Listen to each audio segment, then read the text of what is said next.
What is this? What's what? You're standing on a block of wood. No, you're not supposed to call that out. That's just, the camera always adds 2 inches. Oh, is right? that what Yeah. you mean? Removes 2 inches? No, we're good. We're good. Don't even worry about it. I don't know what kind of films you've been watching. This is not Utah. No, it's not, but we are in the middle of nowhere, so it's close enough. Close enough. Welcome, everybody, to the first annual Overcrest Film Festival. We're so glad that you're here. Especially those of you in the audience right now. Thank you so much. You guys all embody the ethos of explore, take the car, take risk. We cannot thank you enough. We've got a great show for you guys today. We do. So, Chris, why are we here? Why are we doing this? Automotive filmmaking is a genre.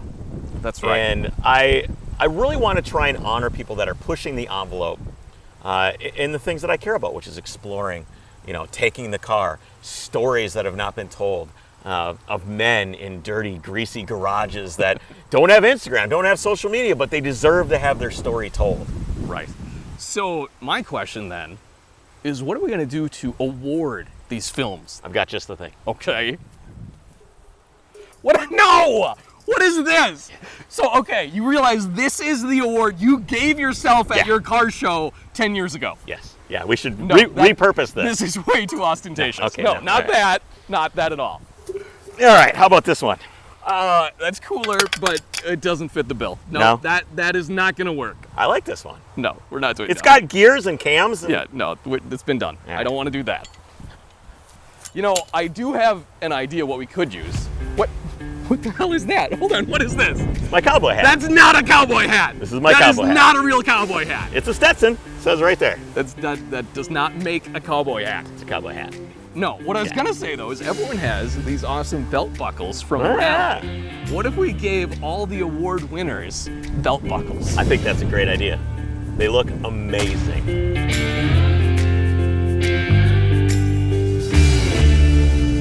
All right, guys, well, let's get down to business.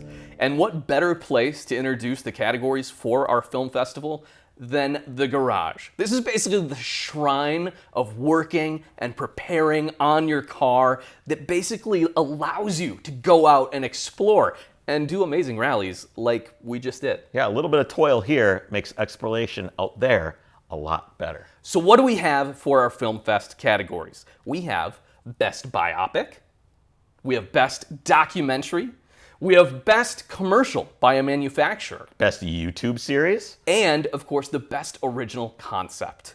It's gonna be awesome, guys. Our first category is Best Commercial by a Manufacturer.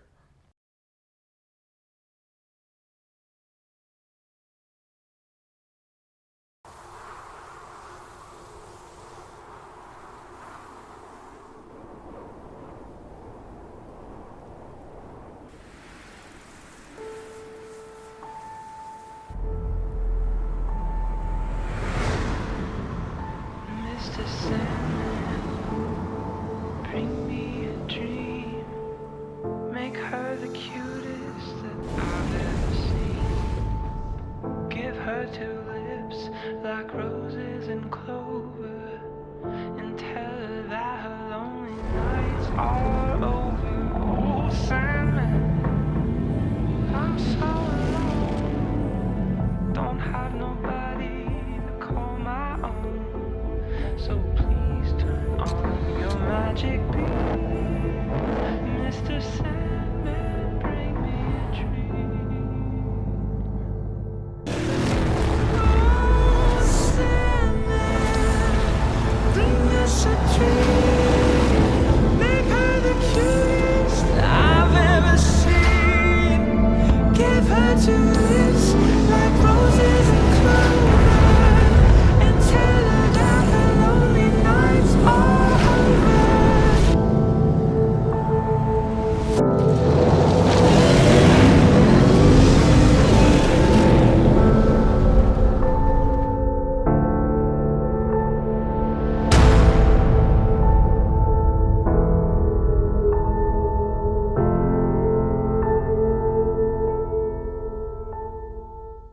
So there you have your best commercial by a manufacturer. And it's funny, Chris and I sat there and watched all of these commercials on YouTube, going through the gamut, from Porsche to Ford to Chevy, and of course this one by Dodge for the TRX. And we just love the cinematic quality and how it evokes emotion, just running through the desert. Absolutely. And basically, that's why you got a Trooper. Yeah, that's pretty much single-handedly is why I have a Isuzu Trooper now. And what I think is really interesting about this film is it really does focus on just like the beauty of the cinematography, the beauty of the truck, and everything that it's able to do. And it tells you a lot with saying absolutely nothing at all. And that's why I really enjoy that film.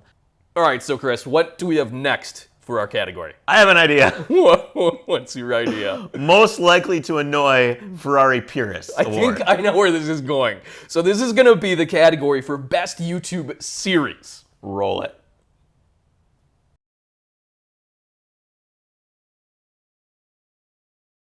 Here goes nothing.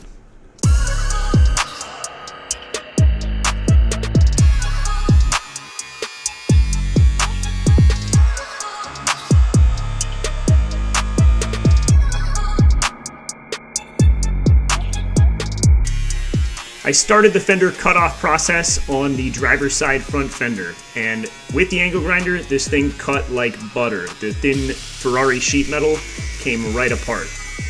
One real plus side to this project on the Ferrari itself is the fact that this is a tube chassis car with a skin on it. It's not a unibody vehicle, which means I've only got a single layer of sheet metal to cut through on all four corners. There's no inside layer and outside layer to reconnect, and there's no interior to close off from. So as far as fender cutting jobs go, this is about as easy as it gets.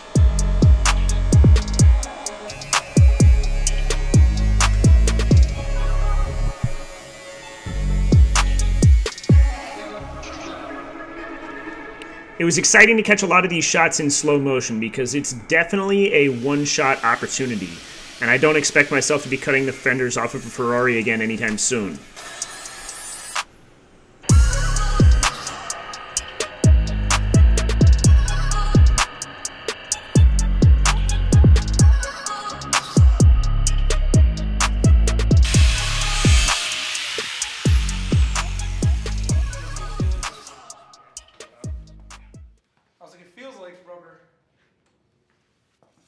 All right, that's the fourth arch cut off of the car. A little bit of a recap.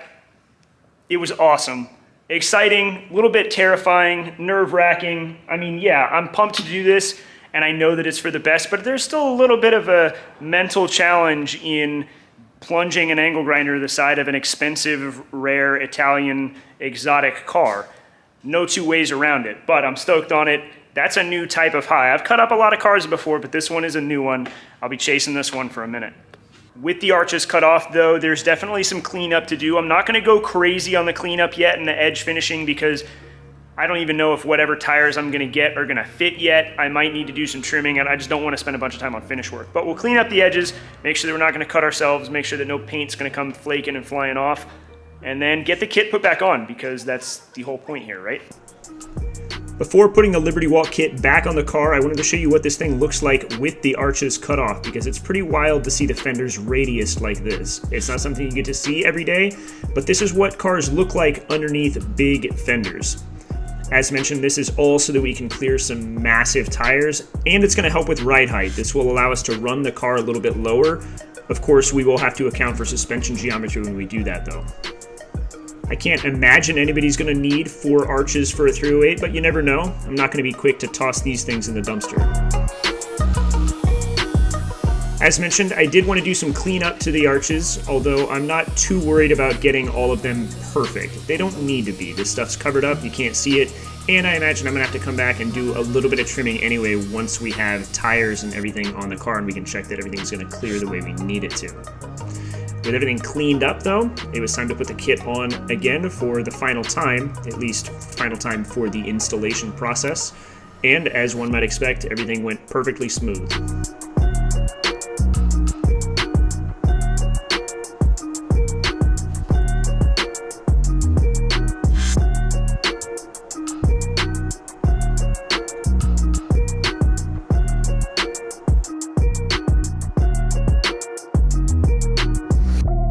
I know you guys have seen the car with the kit taped to it, but I couldn't help but step back and take one look with the kit fully installed. It's a cool feeling knowing that it's not just hanging on thanks to some 3M painter's tape. It's really on there.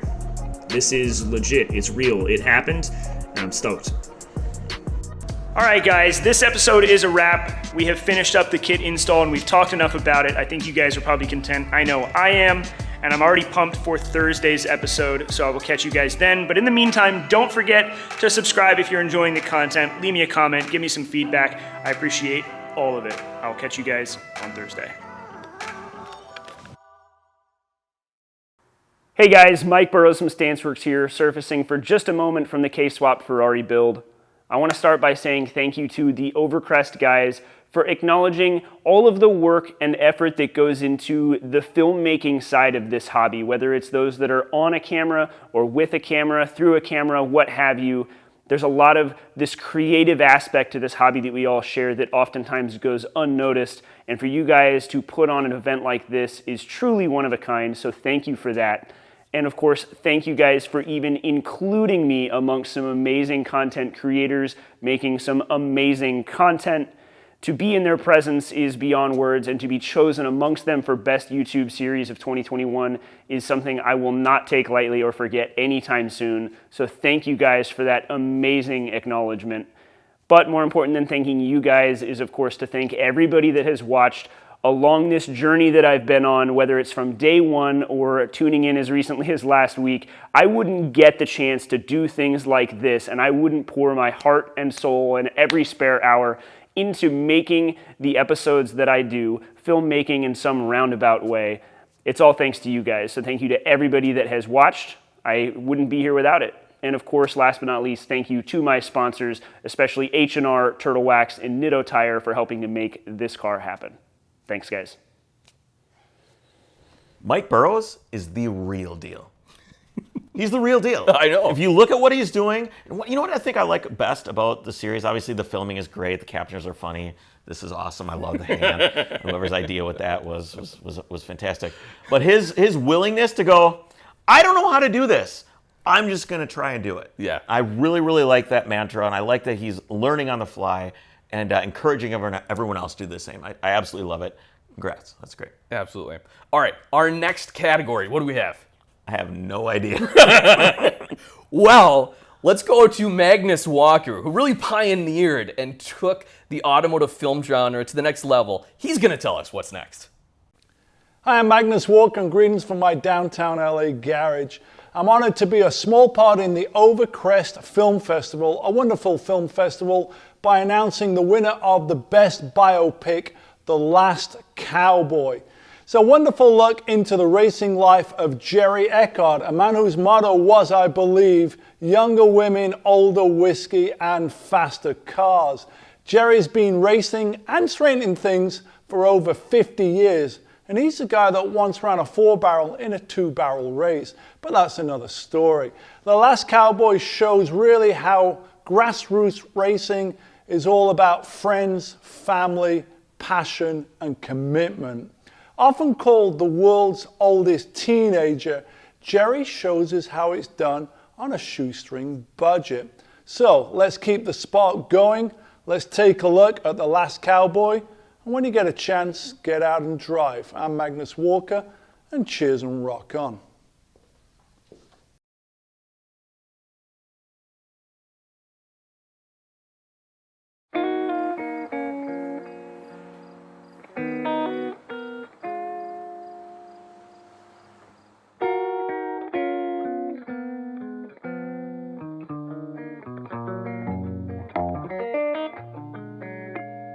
When I was younger, I missed a lot of stuff in my life. I was always racing, no matter what. Started out in hobby stock back in '65. My first late model, it was $900 complete. I built the engines, built the cars. Figured the more I worked on them, the better I could be with it. I couldn't see spending a lot of money just because somebody was beating me. I was just out there to race and have fun.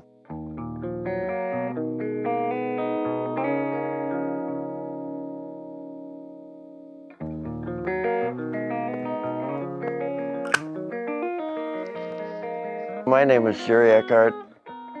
I race at Slinger with a super late and a limited late at Jefferson.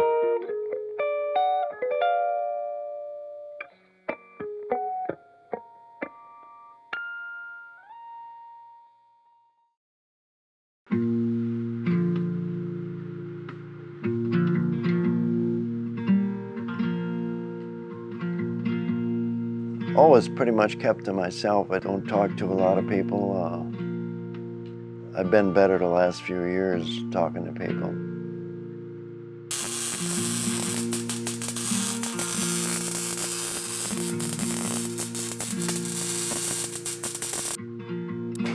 Always like to fix and straighten and make things. I make what I don't have if possible, and straighten what's bent. Buy a lot of stuff at the auctions that I figure I can use, and sometimes that's good and sometimes it's bad stuff. Either that or it needs a little straightening that nobody could figure out how to straighten it, so. And I probably bought it for pennies on a dollar. I guess that's how I survived for over 50 years. I like straightening stuff instead of buying new.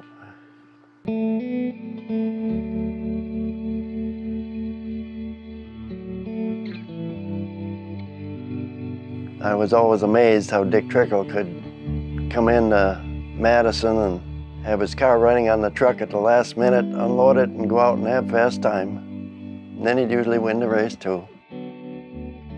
I should have talked to him years ago and found out some setup things, but I figured those guys would never tell me anything anyway. I've raced against him quite a few times. I remember one funny moment at Madison.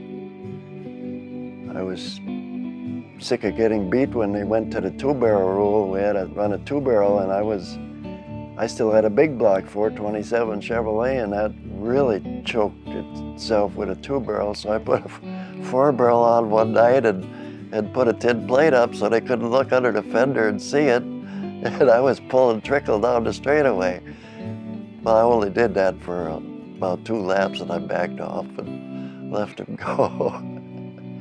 I loaded the car on the truck right away, and the inspector come over and said, "You got a four-barrel on there?" No. They never did get under the hood and look at it.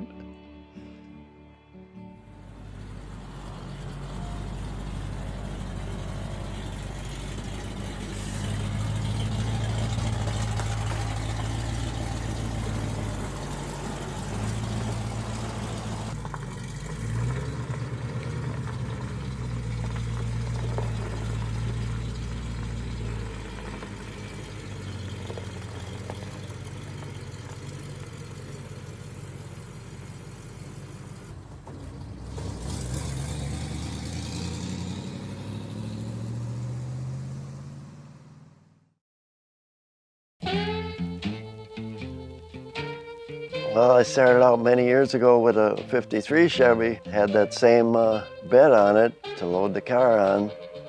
Well, we were at Elko, Minnesota one day, and that thing blew up on the way home, so we towed it all the way home down the interstate with a chain, and then I bought this other truck for, I don't know, $500 or something, and put the bed on there.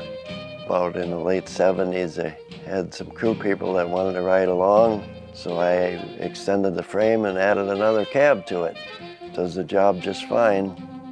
We've blown quite a few motors in it throughout the years. I always run junkyard motors, and the last time we had to change it, the one I put in only lasted a week. So I had Motor Masters build me a motor now.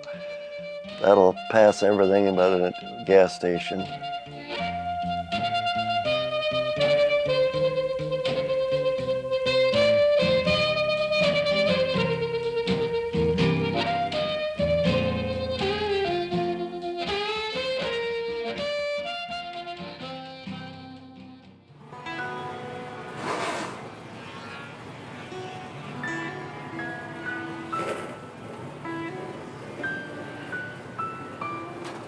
Back when I started racing, everybody wanted to go along and help you at the racetrack. Nowadays, it's hard to find anybody with enough interest and ambition to want to do that stuff and put in the hours.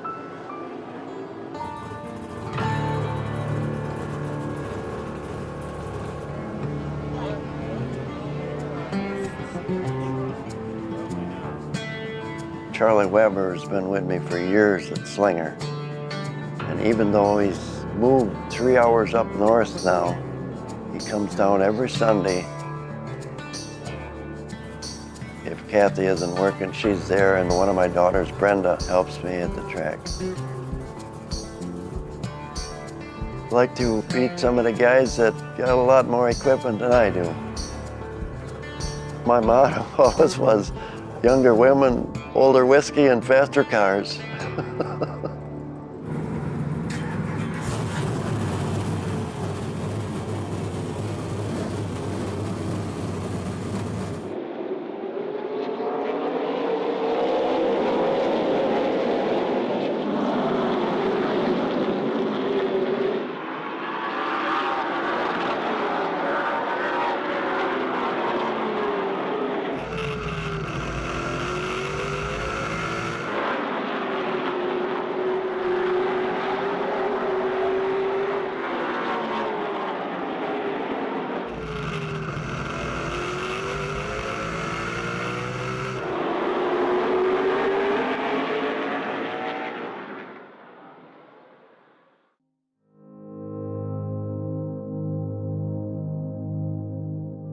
We just figure we can keep the sport going if we help some of the younger guys out.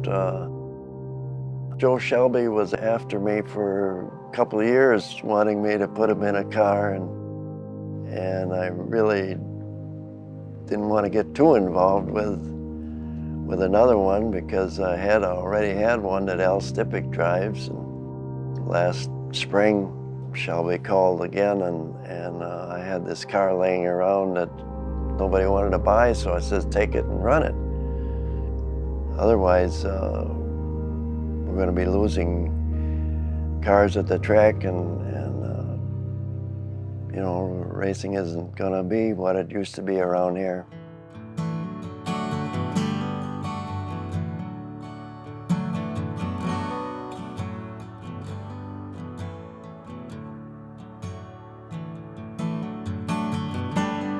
I'd like to keep on for a few years yet. The older I get, though, it seems to be getting to be more of a job. But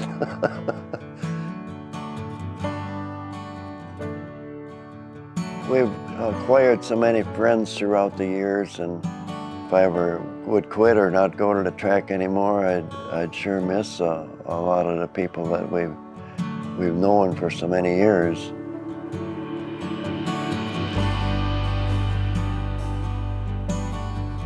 I'm not sure at this point as to how long I'm going to keep this up. Still doing pretty good, but I'm not a spring chicken anymore. The main thing is I'd like to be a little more competitive than what I have been the last year or so.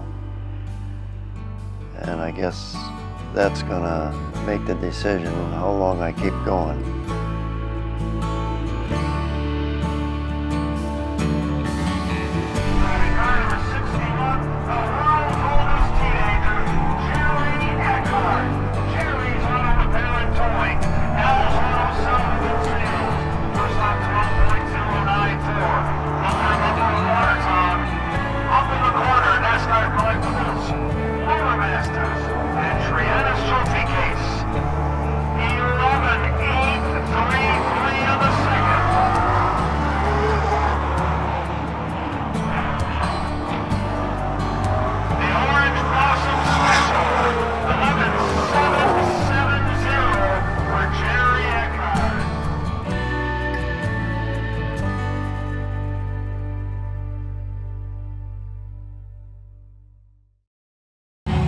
Hey, this is Brad Peck. I put together the last Cowboy short film that features Jerry Eckhart.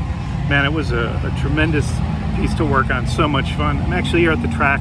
Jerry's getting ready to do a 2-day show with his late model. So he's still kicking, he's still at it. Really want to thank Overcrest Productions for the festival. Certainly whoever the anonymous nominator was for the film, I really appreciate that. And I know a lot of folks really enjoyed this film, and it's great to see it get some love. And certainly want to thank everyone that voted for this film and took the time to watch it. Jerry's truly a living legend, and quite honestly, I don't see him retiring anytime soon. So those of you wondering if he's still doing it, we filmed The Last Cowboy about 2 years ago. He's still at it. He's still out here winning, showing the young kids how to do it. So thanks everyone, and really hope those that get to watch it really get some inspiration from it. It's truly a tremendous story. So we only scratched the surface with it, but really a living legend. So thank you all. What a great film. You know, the best part is the guy lives right in our backyard. He does. Wisconsin. It's only like 3 hours away. I know. And it's not, that's not necessarily my kind of racing. No. But that is my kind of guy. Exactly. My kind of film tells Exactly. a story about an individual who is true. Well, he's is not true. doing it for the Instagram likes He's or not. anything other There's than no way. just the pure pursuit of passion, ambition. Talking and about this is how what he he wants to do. how he constantly fixes things that are bent. I love that. I love that. I love that a lot. All right, next we have Best Documentary, and this is going to be presented by Jeff Zwart. That's right. He is a filmmaker, producer, photographer, racer, Pikes Peak. And he does a hell of a great job with the car show Luftgekühlt. Absolutely. Take it away, Jeff.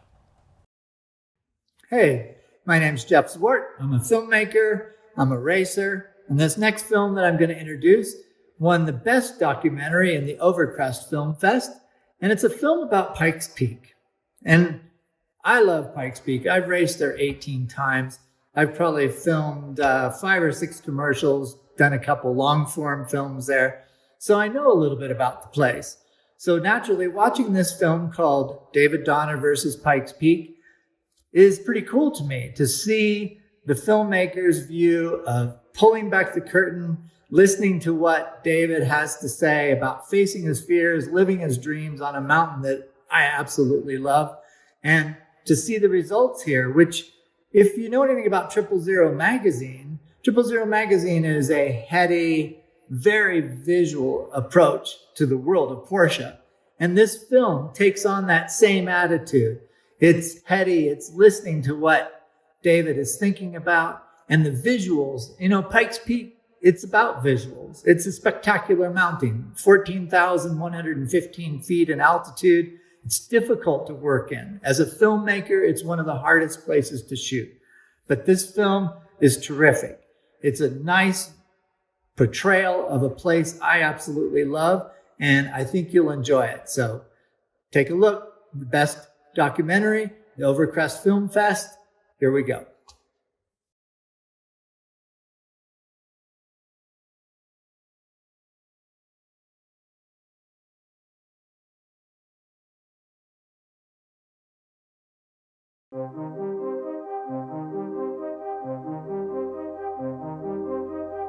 So, how much are you willing to take chances? And, are you willing to go 11/10 and take that risk that maybe it might not work out? If I did take a risk, those are the ones that I did, knowing I could get away with it. But it's kind of scary. It's like, wow, I don't know if I would do that again. There is no pressure like Pikes Peak. 99% of it is a head game. It really is. You have to control your emotions. You have to be aware of what it is that you're trying to accomplish. You got to sort of put all the pressure aside and just finish. To finish first you have to finish.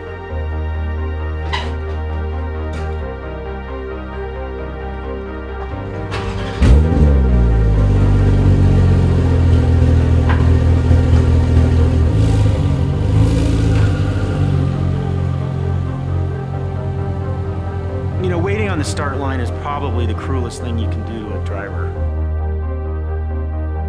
It's not a sense of relief at all. It's a sense of even more pressure, just because, how could you possibly screw this up? Some people sort of feel sick to their stomach and they're like, ugh, I don't really want to do this, or I want to get this over with.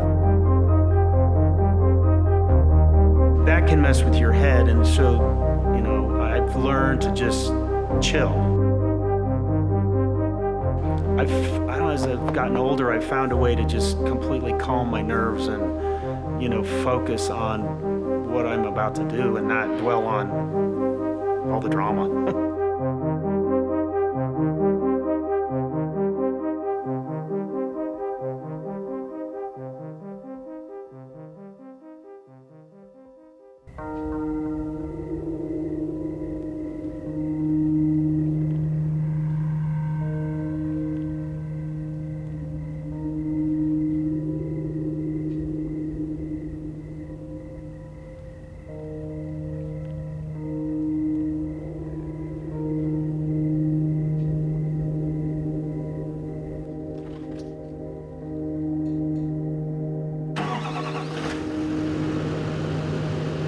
This really began with a desire to put a track test together for the GT2 RS Club Sport and the 935-19. To do so, you've got to wrap the GT2 RS Club Sport. That car is delivered with the expectation that you'll wrap it, so some parts of the car are just raw carbon.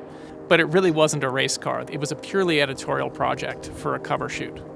We decided to reinterpret Rare Shades into a race car. Rare Shades is a series of events held across North America that celebrate rare and unusual Porsche colors. So with Rare Shades, we designed everything to really celebrate color. To do this car, we wanted to take that same approach, and we wanted the car to just sort of be this kind of expression of this sort of color. So the art car sort of came up on an editorial meeting. It was sort of intended as a editorial art project, basically. We had talked about doing a race car in the years prior, and like suddenly, boom, hey, we're doing a race car. I poured through hundreds of liveries, maybe thousands, I don't know, and just kind of got a sense of what people had done and kind of pulling some ideas. I started looking at the Rare Shades art, and I'm like, yeah, let's do this sort of hybrid of 000 Rare Shades art, and like kind of put it on this badass 911. Once we knew that we wanted to do an art car for an editorial project and put this colorful car on the cover of the magazine, we started to think about what's the ultimate photo location. And that's Pikes Peak, without question. So we got in touch with photographer Larry Chen and Pikes Peak International Hill Climb and worked to see if we could secure the road for a photo shoot. And along with the road came David Donner. We went to Pikes Peak. We knew the backdrops would be incredible. And when we were up there with Larry and David and everybody else, it kind of occurred to me as I was outside of the car at one point that this is sort of the ultimate tease, that we've made this editorial project car that looks a bit like a race car, but really is an art car. And I realized that when people saw the photos, they would wonder, where was the car at Pikes Peak? In photo shoots, they have you sort of get close to the edge, and if you're not familiar with the road, it would be uncomfortable. So I said yes, I'd love to drive the car, and we went down there, drove both cars. It was a real treat to be able to do that. And I was saying goodbye to the crew and heading out, and they caught me and they said, "Oh, David, are you running Pikes Peak this year?" I went, "No, I haven't run for 4 years, and I'm really not interested unless it was a really cool car." And they're like, "What do you consider a cool car?" I said, "Well, that one," which is the car I'm driving. Their eyes just sort of lit up and went, "Wow, this could happen."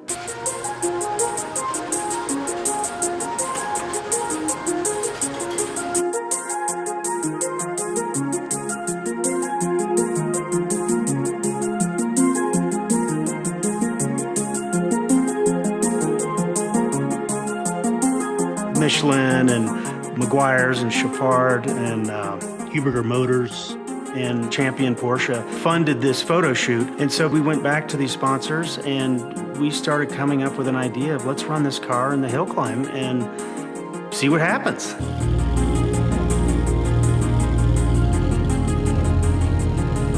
This all happened within 3 weeks, which is unheard of because other teams have been working on this since a year ago. It's the first time I've ever driven this car. Getting the team familiar with the car, set up, adjusting things. It's not all about driving. It's about engineering and tire selection and car setup, and it's just, there's so many moving parts. We came into this way behind the 8 ball. I would say extreme underdog, just because, you're dealing with other teams that have high advanced racing backgrounds. They know what they're doing. They've been testing, and it's not really easy to make up all that just by driving fast. That's what sort of lit me up to tackle this, was that it was a challenge. This is sort of the ultimate car. It's in a sense like a Porsche 911 race car, but it's got an extremely powerful motor. So it was a unique opportunity to take a car that's from the factory as is and go up and I am actually shocked with how quick the car is. It's, all these teams fight themselves trying to develop equipment that will go this speed, and, this is a car just off the line that just goes right there. It's got everything that you'd want for Pikes Peak. David Donner follows up next, the 000 car, the last American to be crowned King of the Mountain. 25th year of competition on Pikes Peak.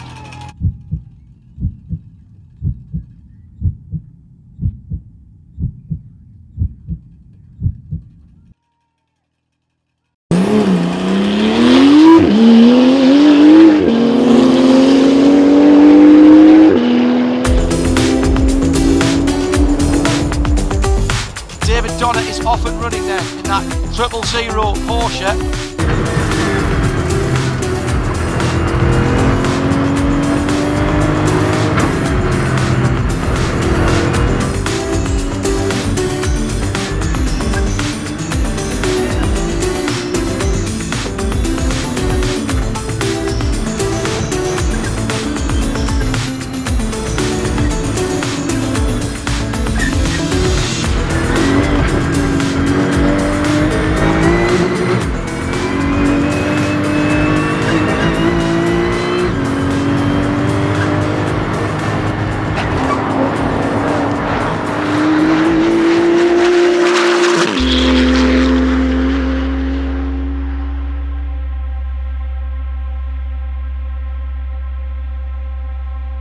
I've done this race many times, probably 25 times. Pikes Peak is the most amount of work of any race ever, probably besides Le Mans or Indianapolis. In the past, I've had my doubts, I'm, maybe nervous. In this case, I know what I need to do, and it's all just kind of come together.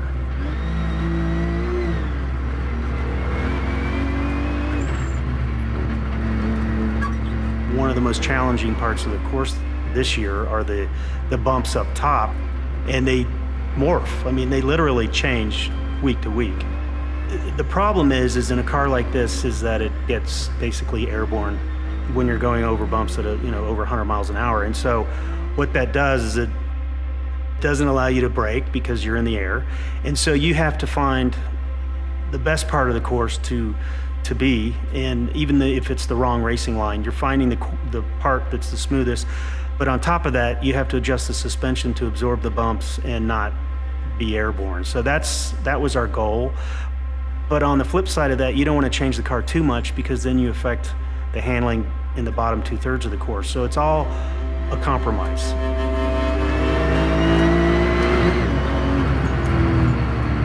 Michelin tyres off to the right-hand side and off the pavement for a moment there. So David Donald really pushing hard in the 000.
.5. So this is going to be a low to mid 10 if it can keep this pace up. How will the twin turbocharged beast do at the top as the air is getting thinner all the time?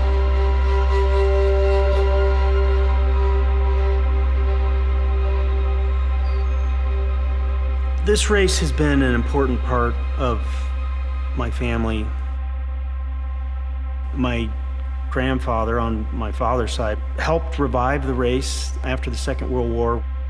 And then my father in the late 50s, after he got out of the Marine Corps, his first attempt at the peak in 1959 was aborted due to weather conditions, but then he came back 3 more years in a Porsche RS61 and won. And my brother Bobby, he won the class in 1989 and set a record. And I was in the sister car of that in the open wheel, and I finished second. That fall, unfortunately, we were running another hill climb, and Bobby lost his life in a freak accident by hitting a deer. I didn't want to just quit racing and have it be the end. In 1991, I won overall, which was one of the greatest years. We were fast from the start, and it was just spectacular. And I went on to win 2 more times overall in 2002 and 2005. You know, at some point I have to give it up because, you know, the window's closing. I'm sort of the last of the family to do this. After me, it's just, you know, it's an end of an era.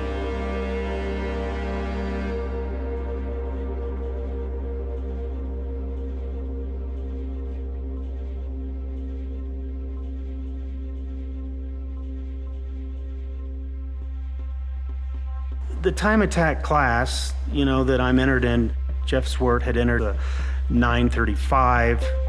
I get word that Donahue has obtained a car to enter the open class. And I think he was doing that not to sort of step on Jeff's turf. And then we come along, 000 and Donner, and decide to jump in the pool and enter time attack.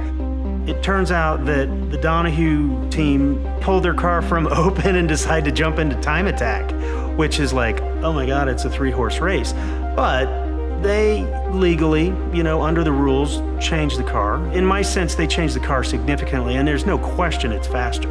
We made an agreement to keep the car stock and not change it. So really, did they have to make all these changes to the car because they didn't think they could beat me or Jeff? Back to that in a minute because the time will be coming through in a second for David Donner. And there is David Donahue's car, the distinctive yellow and black Porsche number 911, so it is off the road.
When you have a competitor that goes in front of you, when they have an issue, as in this case, the Donahue car went off, and so I knew, wow, if he went off, then obviously something's up.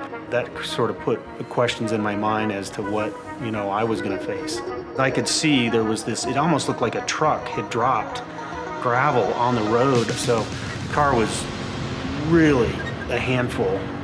I had turned off the traction control, the stability management, because I drove the car faster with everything off. And so I had to stand in and, you know, act as computer. I saved the car from going off. I mean, I was pushing hard. So it was just a run that was just a typical race day run. You just drive it as you see it. You know, you don't even think about you know, where am I going? You're just driving the road that's in front of you. So.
I drove as hard as I could.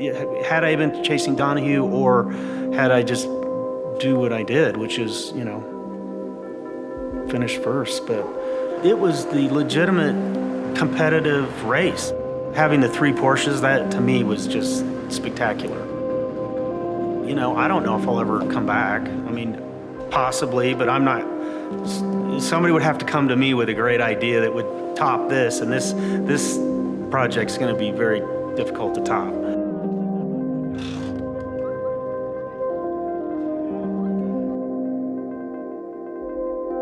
So maybe this will be my last time. You know, I'd rather end it on a win and a great effort than second.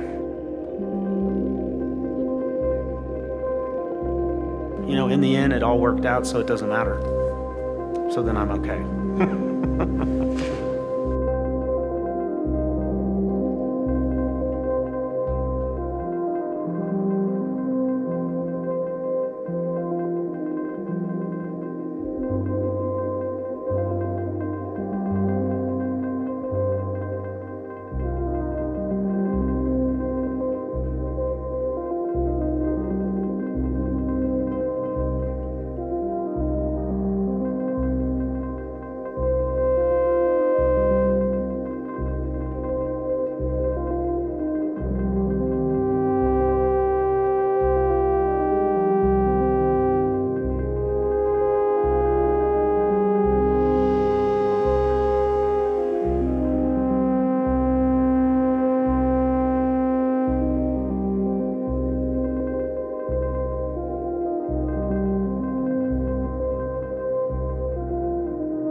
Greetings, everyone. Pete Stout here from 000, and we want to say thank you for Best Documentary at the Overcrest Film Festival.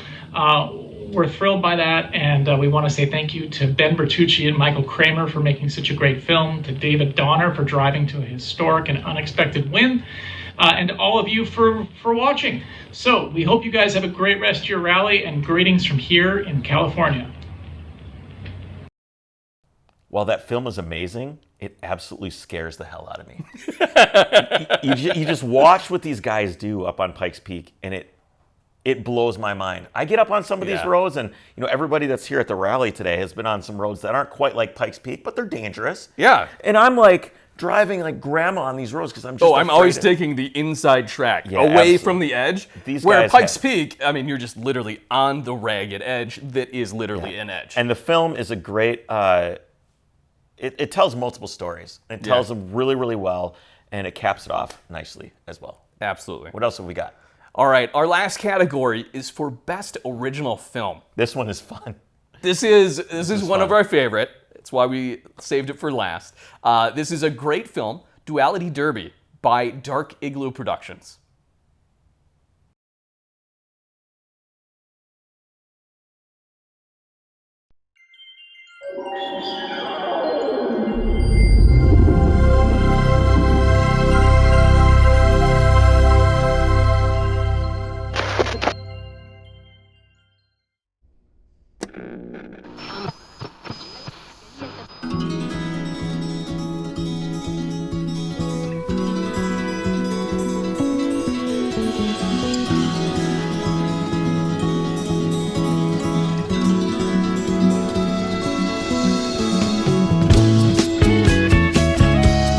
Good morning, friends. We're getting high today, 82 degrees. Yesterday, I saw a fire hydrant thanking a dog.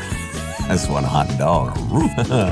You got a hot one coming today, and excitement's in the air as everybody in town is getting ready for the big demolition derby this weekend.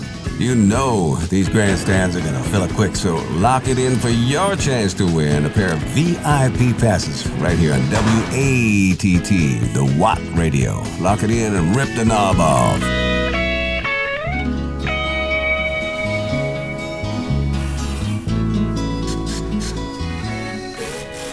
I've won a lot, you know, people know me. I'm important, and it's nice to be important, but to me it's more important to be nice. My name is Victory Lane, and I race cars.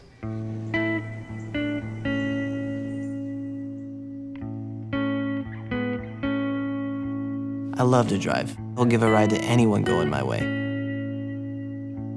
You know, kindness is never wasted. It doesn't cost you anything, so why not be nice?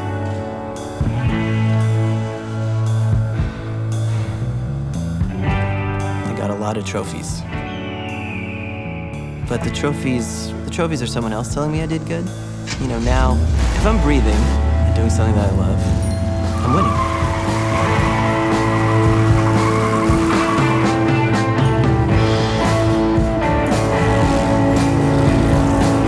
But I've lost a lot too.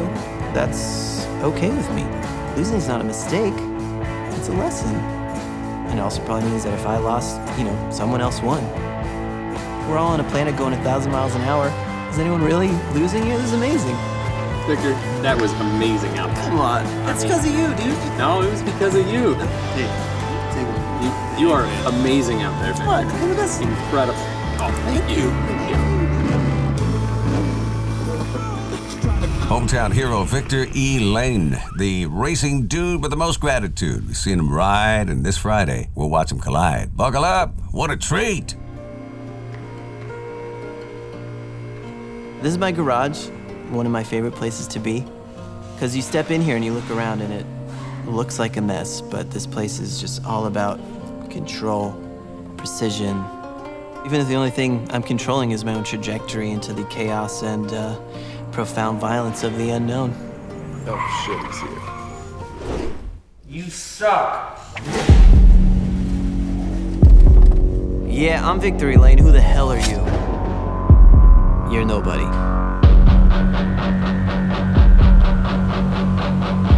You want a cigarette? You smoking? Your funeral. I'm not a nice guy, but nice is relative. And none of my relatives were nice. Now, I don't get why people want to get rid of their anger. Getting angry is the only way you get shit done. Losing's for losers. I hate to lose. And if you beat me, guess what? You didn't. The only guy who beats me is me. Do I take care of myself? Sometimes I wake up, I can't move my neck. Sometimes it's my shoulder. I've broken every bone in your body. Yeah, I see his work ethic, I get it. You know, he's always practicing, but for what? I work to live, he lives to work. I don't touch a car unless it's race day, and we're still neck and neck.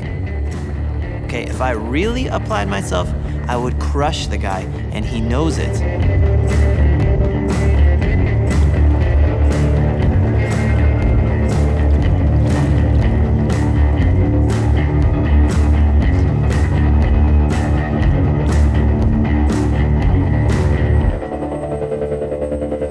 Let's go live to the new Paris Speedway. Two undefeated champs going head-to-head, full speed ahead. Winner gets bragging rights, a trophy, and the fleeting assurance of external validation.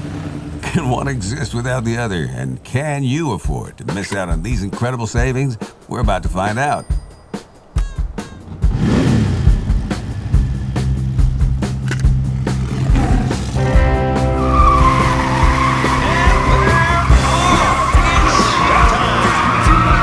Cars don't run on love, they run on gas. And gas is made from ancient dead animals. They're neck and neck going into turn 3. Either one of these cars can win it. It's a close one. Here they come, folks. And it's a tie. And I'm not talking about no wins or not here. This is an exact tie. So there's someone Victor E. Lane can't beat, and that someone is him. No matter where you go, there you are, right? If I know Victor, which I don't, this is gonna drive him crazy. More commercial-free music after these commercials.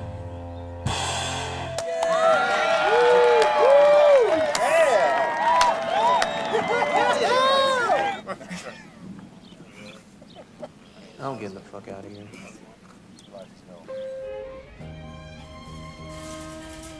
The success of others isn't to my detriment. What, because someone clicked a stopwatch for your car instead of my car? It's like, we're all in the human race. We're just being alive. You're already a winner. Attention shoppers. Today's specials include Ego Waffles, recognizing the gifts that surround us, and sabotaging our own successes by comparing ourselves to others. It doesn't matter who else is out there. I've always been my greatest competition.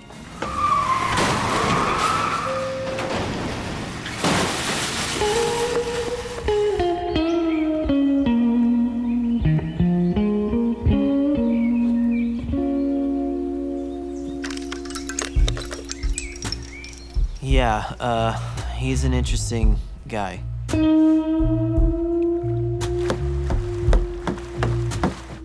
He's angry when he wins. He's angry when he loses. He's never satisfied. It's kind of like there's his way to do it or there's no way to do it. You ever meet someone who's always happy? You don't think, oh, what's their secret? You're thinking like, what is up with this guy? What are they hiding? Pain's a feeling. Your feelings are a part of you. They shape your reality. And if you feel ashamed of them and you hide them, you're letting society shape your reality. You gotta stand up for your right to feel bad and sad. Jim Morrison said that. He sucked.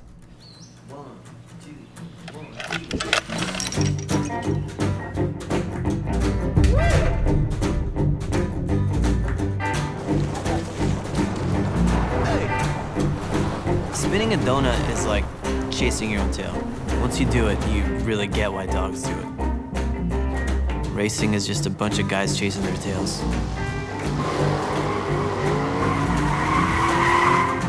The racetrack is like life.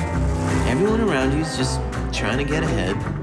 You end where you started, but you got this short little window of opportunity where you got to sit in the driver's seat and have a little bit of fun.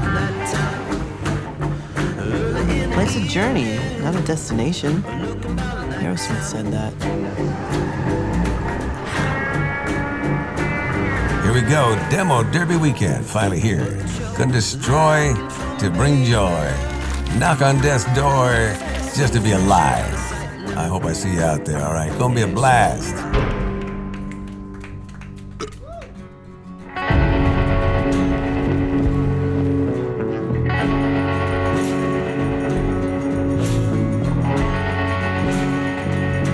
I don't know, there's something about this place, I don't like it.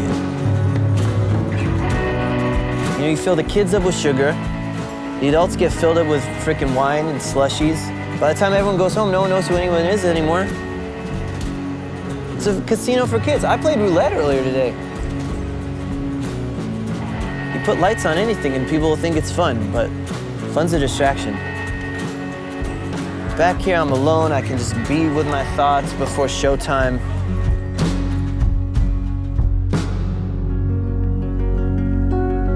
Life, like the fair, is like a game made of a bunch of smaller games. Your job, your friends, ordering a pizza, being stuck in traffic. The secret is just to have fun with it.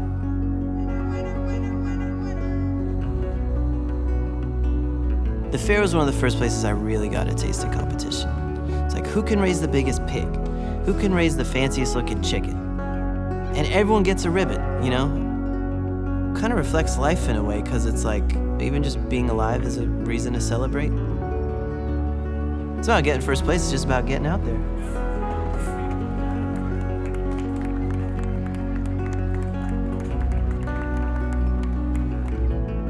Here it's like all about the power of the wheel. We see people thrown to the wall, spun in circles, disoriented, banged up. We see the helplessness of human beings and the power of nature. These rides, they can pin you down with fear, or they free you with ecstasy. But you can't get there without letting go.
Harmony, rivalry, resentment, gratitude. What have we forgotten? What could we become?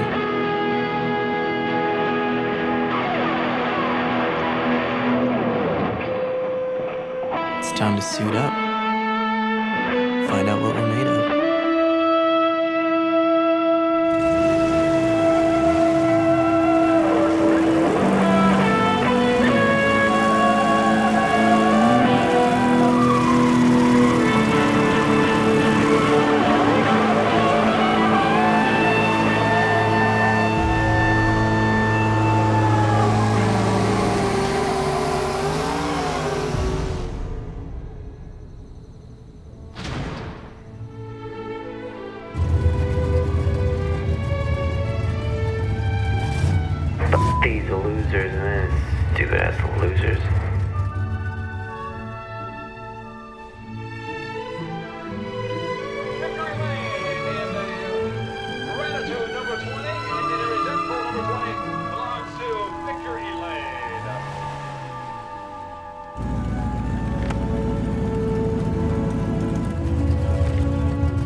guess there just comes a time in every man's life when he's got to realize that his arch nemesis is actually a projection of his finer qualities. And instead of fearing that self, he's got to become friends with it and crash into it. Shake hands here along the west wall. And thank you for coming out here to the Allen County Fair on this Saturday night. I don't know what to say. We came out here, we met great people, we crashed into some new friends. It's not a race. It's not a race.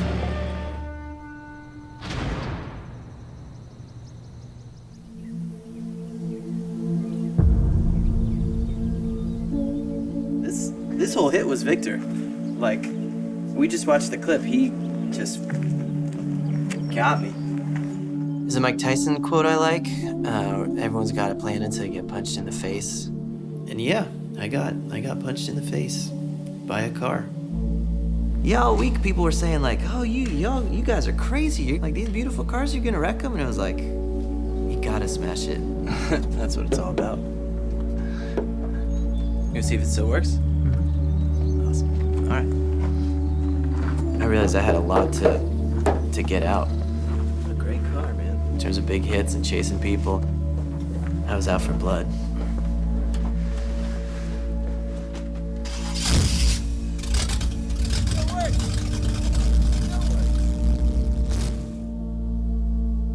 All week long, everyone was like, you crazy for crashing the cars, you crazy for crashing the cars. I think it looks badass. Biggest hit of the night. This was the one, like you saw, like when this happened, like everyone was like, ooh! A car with no dents on it, no scratches, like there's nothing cool about that. It doesn't say anything. But this is like, that car's seen some business. Nobody gets through life without some scratches. If they do, they're nobody. Wisdom got it. Whiz. Zoom in on that. Whiz. I did that. That's awesome. That means some guy's driving around with a dumb sticker on his car. Got him. God damn, I felt alive. And you don't feel that a lot. You're putting yourself out there in a new situation, just like you could feel scared, but you're fearless in those moments. And I wish more people could feel that.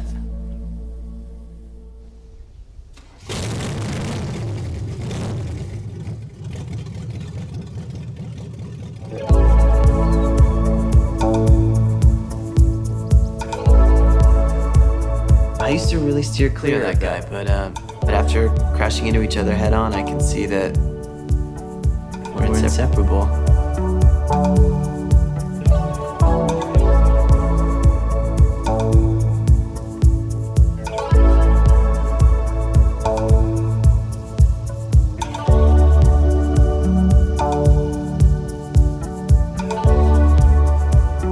Signing off, the end of another beautiful day here. Or is it the start of a beautiful evening? Well, it looks the same out my window. Day, night, sorrow, joy. We give them different names to make it easy to pick a side, but, it's all connected when you zoom out. The only thing that changes, that'd be your perspective. So how about it? Who's driving today? What uniform are you gonna be wearing tomorrow? The difference between an ordeal and an adventure is attitude. Yeah.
thank you so much for this award. No one makes a movie by themselves, you know, so whether it's the crew that built the cars, the people who helped film, or even you guys in the audience tonight, this whole thing wouldn't be what it is without you.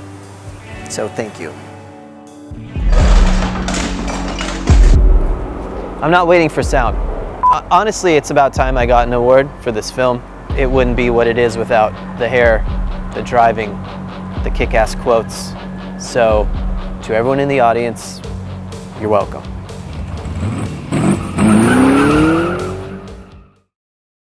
What a killer film. The attention to detail is awesome. I love it. Like, die happy, just like all of these different things. Yeah, resentful. I watched that a few different times, and every time I noticed a different sponsor sticker. Yeah. And it's got like this philosophical twist with like, you know, the internal struggle, and, right? Yeah, the philosophical aspect of it. The Chris and the Jake. Yeah, well, yeah. One circle would be much bigger nice than the other one. And the the not angry. so nice, not so nice. I would like to thank everybody who came out to the film festival, everybody that came out to the rally. I would like to thank Haggerty, Nokian, and Relista, our sponsors. Absolutely. Thank you so much. We had a ton of submissions to Way the film more fest. than we could show here. I really wish we could show you a lot more. We've handpicked a couple of our favorites as honorable mentions. We're going to show them to you now, but we just want to sign off and say thank you so much for being here. It was our pleasure. Absolutely. Take care, guys.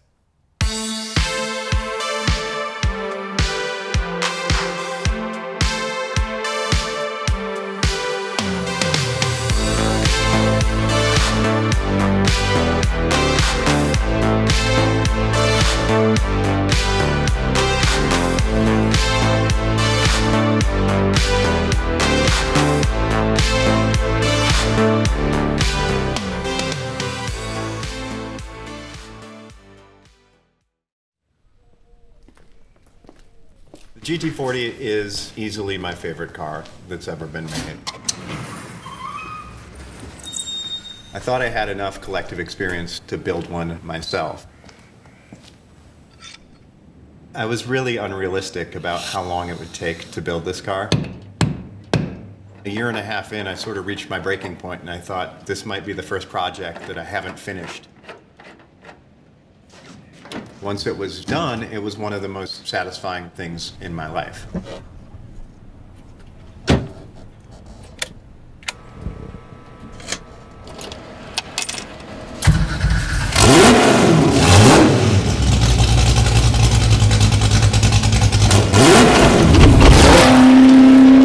I keep a stash of earplugs in the door because it is that uncivilized. It's rowdy, it's loud. Driving this car is a workout. You feel every crack in the road. You can't let your mind wander. You've got to stay focused.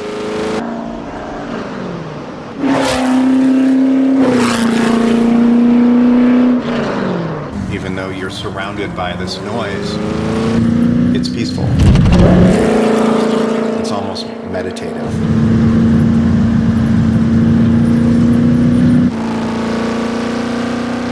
It handles and it's planted. You can drive it really fast. It does everything you want it to do.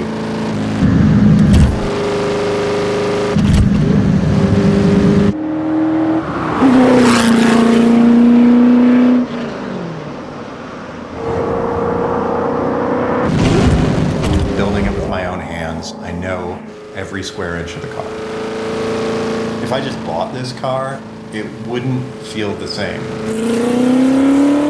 My name is Eric Dean, and this is why I drive.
What does it mean to be the underdog? It means that timing is everything. The goal becomes taking advantage of the moment when chance and coincidence collide.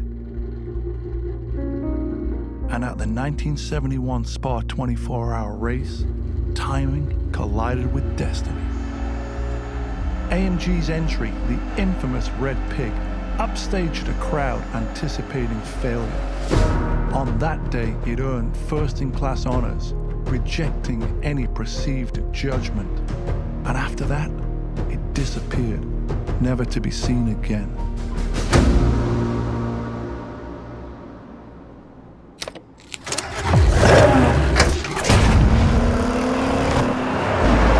Mother Nature spawned a tribute to carry on its legacy. Meet the Silver Sow. Built by Mercedes, the 300 SEL packs a 6.8-liter V8 with 420 horsepower and a 6-speed manual transmission.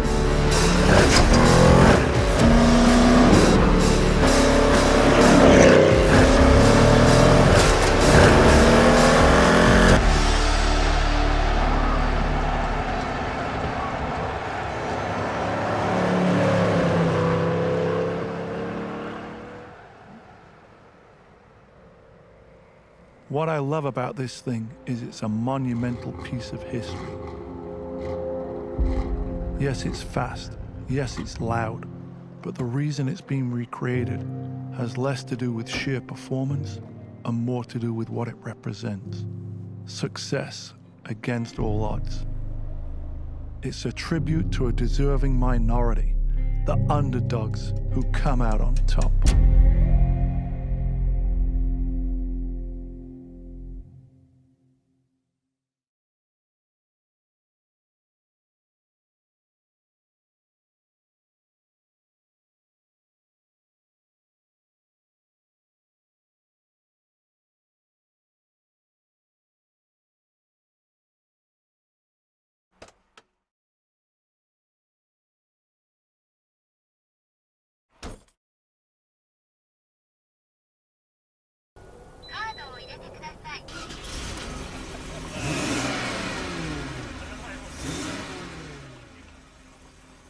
My name is Sean Cono. I own a Ruby Stone Red 1992 964 Turbo, Euro spec, left-hand drive that was imported to Japan, and I've owned it about 4 years. From a very early age, my father loved cars. When I lived in Japan, he owned a Skyline, then he came to the US, and he was able to purchase a 964 C2 in white, and when I got my driver's license, I was able to wash it, and if I washed it, he would let me drive it one day a week. So that obsession transformed into me and what I loved about cars. Specifically, I wanted something from Japan, and the chase was on always to get a 964.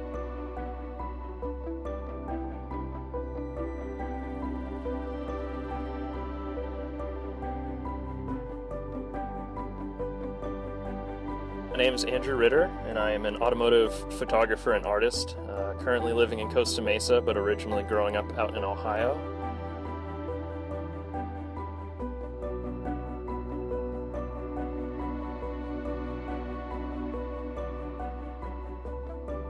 For me, I think creating my artwork is a way for me to find that youthful excitement that we always got as kids, seeing the latest sports car or supercar. I think it's about tapping into the fun nature of it.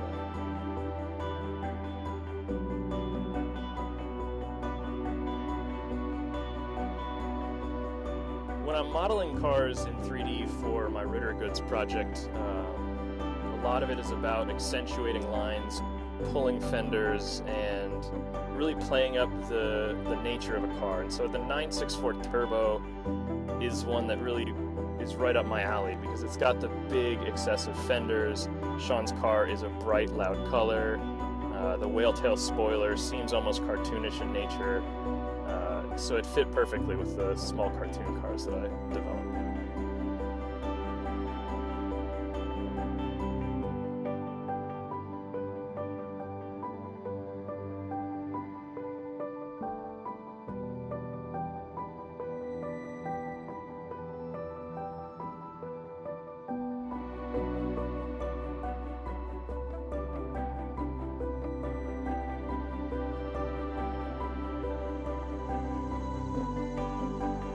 So when I approached the artwork for Sean, I wanted to both get the car that instilled the passion in Sean and the one that he now enjoys. It celebrates that relationship that he has with his father and also the relationship that he'll have with his kids and the Ruby Stone 964.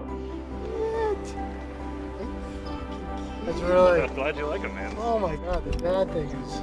It's amazing. I thought that was just such a cool story. It was such a great kind of way to follow up what That's keeping just your own, amazing. too. Oh, that's amazing.